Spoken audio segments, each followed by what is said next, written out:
this is actually probably mostly about the Free Speech Union. Since we've been doing this, I've been saying to you guys that the Free Speech Union are a right-wing psyop. It's like we hear about what the Atlas Network does.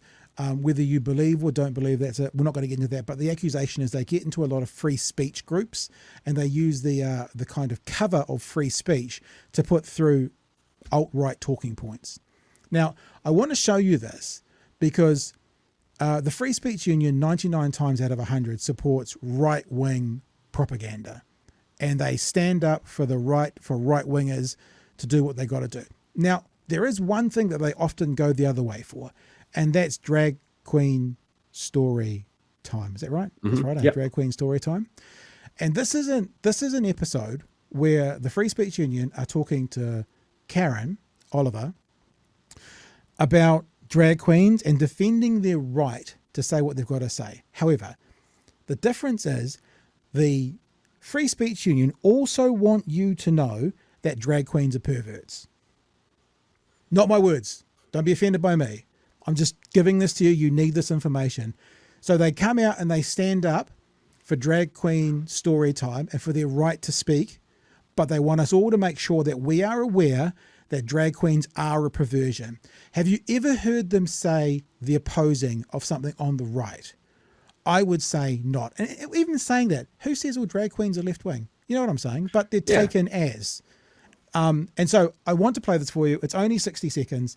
And I just wanted to show for you this, as Chewie says, this, what does he call them? A pile of melting pancake batter. And the Free Speech Union talking about the right for these people to say what they want to say. But by the way, they're perverts, but the right for them. Just have a listen. Get it? Yeah, but councils also have to reflect the morality of their communities.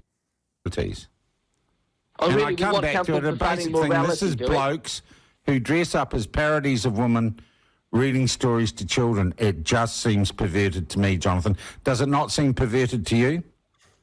Personally, I absolutely think it is. You think it's a perversion? I am willing to accept. I certainly think it is. And I think a lot of other Kiwis do as well. But there you go. I think it is. A lot of other Kiwis do as well. Now, he goes on to talk about, about Bethlehem College, and some people might see that as perverted. But he didn't come out saying that about Bethlehem College. No. But he did want to make sure that we were aware that the spokesperson from the Free Speech Union is standing up for the right of these people who he's calling perverts to say what they want to say. And I wanted to spell that out to you. There's more about this, Paul, but I can see you frothing at the mouth there when we're going to move to talking about what Brian Tarmac is up to. But you first, please, sir.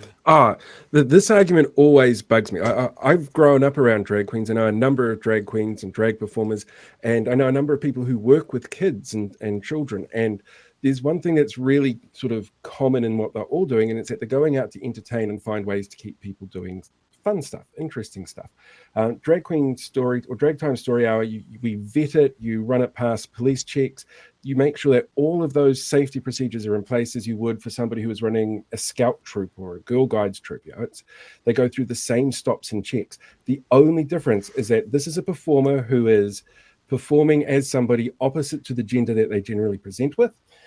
It's no different to performers who do like the human statues, for example. They're not statues, but they're still performing.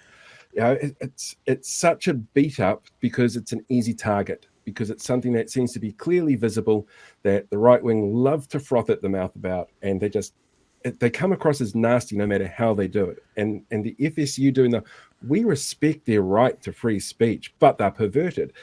That just completely undoes any kind of sympathy that they would get from anyone who thinks that they do actually stand up for free speech. It also gives the bigots who are sitting in this camp of free speech the right to continue their bigotry. It gives permission to those free speech absolutists, which doesn't exist, by the way. There's no such thing as free speech absolutists. If you think there is, try sending a death threat to a politician. You'll find out pretty quickly there's no such thing as free speech absolutism. But there's these people who say that. Now they also have permission to go, okay, so I can take a half step back and pretend that I'm supporting their work, but acknowledging that this is what I really think of them. That's what it does as well. Yeah, it undercuts everything that they say they stand for.